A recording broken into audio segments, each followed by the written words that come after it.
ನಾವು ನಗ್ನಗ್ತಾ ಕೊನೆಗೆ ಎಲ್ಲರೂ ಊಟಕ್ಕೆ ಹೋದ್ವಿ.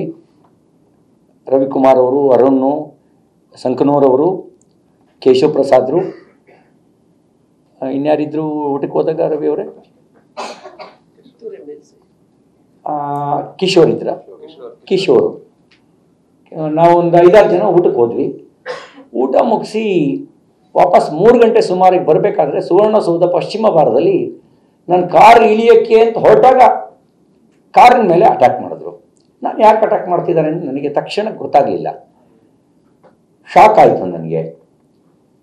ಆಮೇಲೆ ಅಲ್ಲಿದ್ದಂಥ ಮಾರ್ಷಲ್ಲು ಮತ್ತು ಸಾರ್ವಜನಿಕರು ಅಟ್ಯಾಕ್ ಮಾಡಕ್ಕೆ ಬಂದವ್ರನ್ನ ದೂರ ತಳ್ಳಿ ನನ್ನನ್ನು ವಿಧಾನಸೌಧದ ಒಳಗೆ ಕರ್ಕೊಂಡು ಹೋದರು, ಸುವರ್ಣಸೌಧದ ಒಳಗೆ. ಆಮೇಲೆ ಗೊತ್ತಾಯಿತು, ಪುಂಖಾನುಪುಂಖವಾಗಿ ಒಂದಷ್ಟು ಪ್ರೆಸ್ ಮೀಟ್ ಮಾಡಿದ್ದಾರೆ, ಹೇಳಿದ್ದಾರೆ, ಅಪವಾದ ಹೊರಿಸಿದ್ದಾರೆ ಅಂತಕ್ಕಂಥ ವಿಷಯ ನನಗೆ ಆಮೇಲೆ ಗೊತ್ತಾಯಿತು. ನಾನು ಸಭಾಧ್ಯಕ್ಷರು ಕರೆದಾಗ ಏನು ನಡೆದಿದೆ ಹೇಳೋಣ ಅಂತ ಇದ್ದೆ. ಅವ್ರು ಕರೆದಲ್ಲೇ ನಾವು ಹೋಗಬಾರ್ದು ಅಂತ ನಾವೇನೂ ಹೋಗಲಿಲ್ಲ. ಭಯ ಇಲ್ಲದೆ ಇದ್ದಿದ್ದ ಕಾರಣಕ್ಕೆ ನಾನು ಅದಕ್ಕೇನು ತಲೆ ಕೆಡಿಸ್ಕೊಳ್ಳೋಕ್ಕೂ ಹೋಗಲಿಲ್ಲ. ಆರ್ ಅಶೋಕ್ ಅವರು ಕರೀತಾ ಇದ್ದಾರೆ ವಿಧಾನಸೌಧದ ಲಾಂಜ್ನಲ್ಲಿ ಅಂತ ಒಂದು ಚೀಟಿ ಬಂತು. ಅವ್ರನ್ನ ಮಾತಾಡ್ಸೋಣ ಅಂತ ಹೇಳಿ ನಾನು ಕಿಶೋರ್ MLC, ಪುತ್ತೂರು MLC ವಿಧಾನಸೌಧದ ಲಾಂಜಿಗೆ ಬಂದ್ವಿ. ಅವ್ರ ಹತ್ರ ಮಾತಾಡಿ ನಾನು ಕಾರಿಡಾರಿಂದ ಹೊರಗೆ ಬರಬೇಕಾದ್ರೆ ಆಮೇಲೆ ನಂಗೆ ಗೊತ್ತಾಯ್ತು, ಒಂದು 3-4 ಜನ ಹಲ್ಲೆ ಮಾಡ್ಲಿಕ್ಕೆ ಬಂದರು.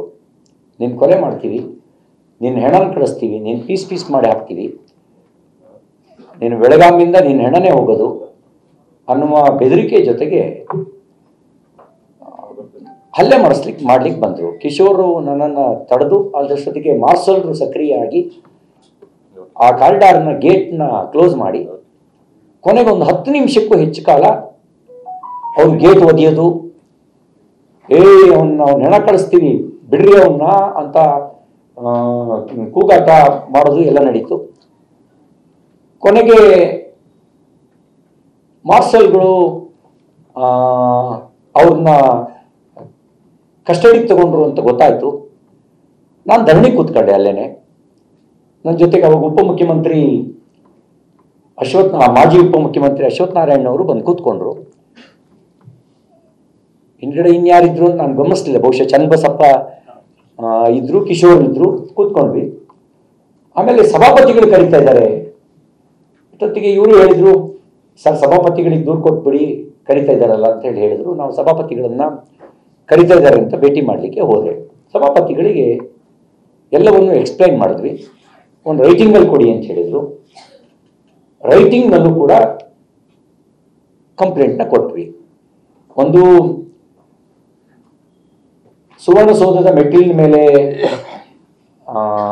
ನನ್ನ ಮೇಲೆ ಹಲ್ಲೆ ನಡೆಸುವಂತ ಕೆಲಸ ಮಾಡಿದ್ದು, ಅದಕ್ಕೆ ಸಂಕನೂರವರು ದೂರು ಕೊಟ್ಟರು. ಅರುಣ್ ಅವರು, DS ಅರುಣ್ ಅವರು, ಶಂಕನೂರವರು ದೂರು ಕೊಟ್ಟರು. ಕಿಶೋರ್ ಅವರು ವಿಧಾನಮಂಡಲದ ಮೊಗಸಾಲೆಯಲ್ಲಿ ಹಲ್ಲೆ ಮಾಡಕ್ಕೆ ಬಂದಿದ್ದಕ್ಕೆ ಸಂಬಂಧಪಟ್ಟಂತೆ ದೂರು ಕೊಟ್ಟರು. ಈ ದೂರುಗಳನ್ನ ಕೊಟ್ವಿ. ಆಮೇಲೆ ಇವರೊಂದು ಲಕ್ಷ್ಮೀ ಹೆಬ್ಬಾಳ್ಕರ್ ಅವರು ನಿಮ್ಗೊಂದು ದೂರು ಸಲ್ಲಿಸಿದ್ದಾರೆ ಅಂತ ಹೇಳಿದರು. ನಾನು ಅವಾಗ ಅವರಿಗೆ ಎಕ್ಸ್ಪ್ಲೇನ್ ಮಾಡಿದೆ ನಡೆದಿದ್ದೇನು ಅನ್ನೋದನ್ನು. ಕೊನೆಗೆ ಅವ್ರು ಹೇಳಿದರು, ನಾನು ಎಲ್ಲ ದಾಖಲೆಗಳನ್ನೆಲ್ಲ ಪರಿಶೀಲನೆ ಮಾಡಿದಪ್ಪ, ಆ ಥರದ್ದೇನು ಕಾಣಲಿಲ್ಲ, ಅವರಿಗೂ ತೋರಿಸಿದ್ದೀನಿ, ನೀನು ಕೊಡು, ಏನು ಸಮಜಾಯಿಸಿ ಕೊಡ್ತೀಯ ಕೊಡು, ನಾನು ಅದನ್ನು ಅವರಿಗೆ ಎಕ್ಸ್ಪ್ಲೈನ್ ಮಾಡ್ತೀನಿ ಅಂತ ಹೇಳಿದರು. ನಾನು ಸಮಜಾಯಿಸಿಯನ್ನು ರೈಟಿಂಗ್ನಲ್ಲೇ ಕೊಟ್ಟೆ. ಅಲ್ಲಿ ನಡೆದಿದ್ದ ಘಟನೆಗಳಿಗೆ ಸಂಬಂಧಪಟ್ಟಂತೆ ಏನು ನಡೀತು ಅನ್ನೋದನ್ನು ಎಕ್ಸ್ಪ್ಲೈನ್ ಮಾಡಿ ಕೊಟ್ಟೆ.